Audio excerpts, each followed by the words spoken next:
Chaque minute qui passe nous conduit vers une nouvelle année. Que nous soyons en janvier, en février ou en décembre, nous acheminons vers la fin d'une année et vers le début d'une autre. Ainsi, nous grandissons et nous vieillissons. Mais est-ce que notre esprit et notre mentalité vieillissent aussi? Nos mentalités prennent-elles aussi de la maturité? C'est ce que nous allons découvrir dans cette vidéo. Bonjour et bienvenue dans l'œuvre grandiose. Si vous êtes nouveau sur ma chaîne, abonnez-vous et activez la petite cloche de notification pour ne rien rater de nos prochaines vidéos. N'oubliez pas de liker, commenter et partager aussi. Je suis Dorcas Ngonolga, appelez-moi Maman Dodo. Si vous êtes prêts, on commence. Je suis tombée sur le commentaire d'un internaute qui m'a fait penser aux différentes manières dont les uns et les autres ont de pouvoir aborder certains sujets délicats de la vie. Écoutez plutôt.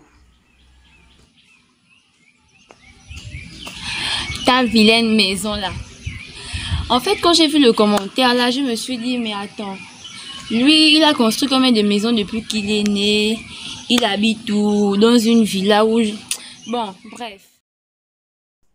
En fait, cet internaute a voulu rabaisser son semblable en pointant du doigt un bien matériel, et ici la maison, qui selon lui ne devrait pas être présentée aux yeux du monde avec fierté. Nous faisons ceci aussi non seulement pour des biens matériels, mais parfois même pour des biens immatériels ou des biens qui sont encore sans prix. Nous nous retrouvons parfois à demander aux gens, mais à ton âge, tu n'as pas encore d'enfant? À ton âge, tu attends quoi pour te marier? Mais bon, qu'est-ce que nous savons réellement de ce que les autres vivent dans leur peau? Qu'est-ce que nous savons réellement de ce que les autres vivent dans leur chair? Avant de poser une question, est-ce que nous pesons le pour et le contre?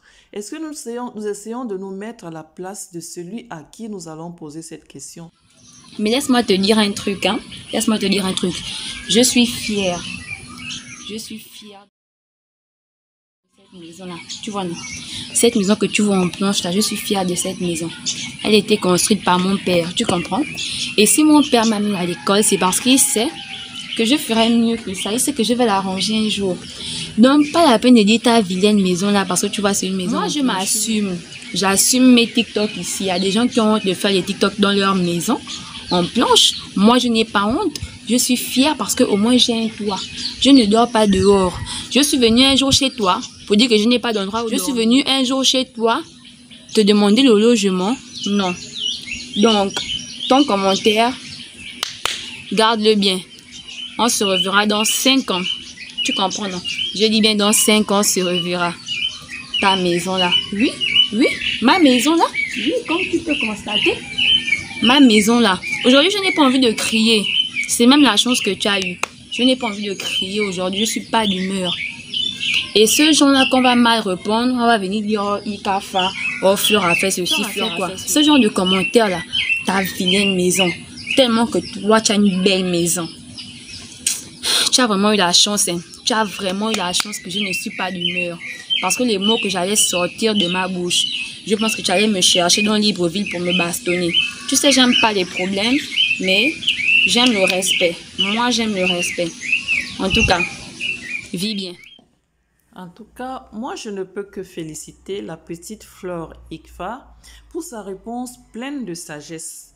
Beaucoup à sa place se seraient senties honteuses, auraient oublié la fierté qu'elles ont à vivre dans cette maison qui les a vues naître, qui les a vues grandir, ou bien il s'agirait même d'une autre chose, que la personne se serait peut-être mise à pleurer, mais non, elle a ouvert les yeux, elle s'est mise debout et elle a répondu avec fierté. Bravo Flore.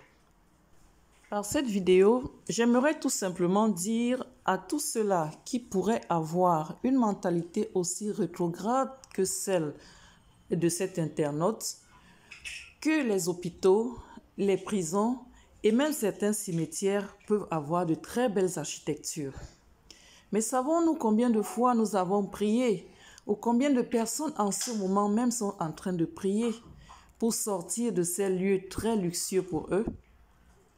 Combien de personnes sont en train d'implorer la grâce divine pour ne pas se retrouver dans un cimetière? Soyons fiers de ce que nous avons. Soyons fiers de ce que nous sommes. Soyons fiers de ce que Dieu a bien voulu nous donner comme grâce. C'est vrai, nous devons travailler pour améliorer notre condition, pour améliorer notre état de santé, pour améliorer notre condition de vie. Est-ce pour autant que nous allons humilier les autres? Est-ce pour autant que nous allons vouloir rabaisser à tout prix? Je crois que non. Il y a des situations complexes collectives que l'on pourrait peut-être digérer facilement grâce à l'effet de masse, mais il est d'un autre côté des souffrances beaucoup plus individuelles, beaucoup plus personnelles que seule la personne, les vivants, peut déterminer. Donc, seule la personne vivant vraiment ces cas extrêmes peut déterminer l'intensité. Essayons du mieux que nous pouvons de souvent penser à la personne en face de nous avant de poser un acte quelconque. Il pourrait être banal à nos yeux, mais aux yeux de l'autre, il n'est pas aussi banal que ça. Nous avons blessé la personne dans son intégrité. Nous avons blessé la personne dans ce qui lui fait le plus mal. S'il vous plaît, essayons du mieux que nous pouvons de faire grandir les mentalités qui sont en nous. N'essayons pas de mûrir en laissant nos mentalités immatures. Vous me direz peut-être que l'homme avec grand H fait partie du règne animal. Mais vous conviendrez aussi avec moi que lorsque nous sommes face à un chien, nous savons le distinguer de nous. Nous savons très bien que nous ne sommes pas chiens. Nous savons très bien qu'il y a animal et animal. Alors, sachons développer cette faculté que nous avons en nous d'être différents des autres animaux. Une année va s'achever, une autre va commencer. Pensons à nos mentalités. Essayons de guérir nos mentalités. Libérons-nous de toutes ces forces négatives et nous allons mieux entamer la nouvelle année. Ceci pour dire bonne fête de fin d'année à tous. Bonne et heureuse nouvelle année.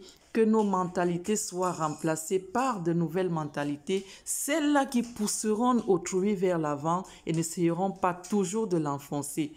Heureuse année à tous.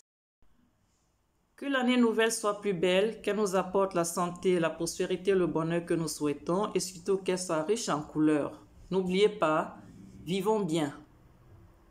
Merci de nous avoir regardés. Abonnez-vous et likez si la vidéo vous a plu et à la prochaine pour une nouvelle vidéo. Mama Dodo, bonne dégustation.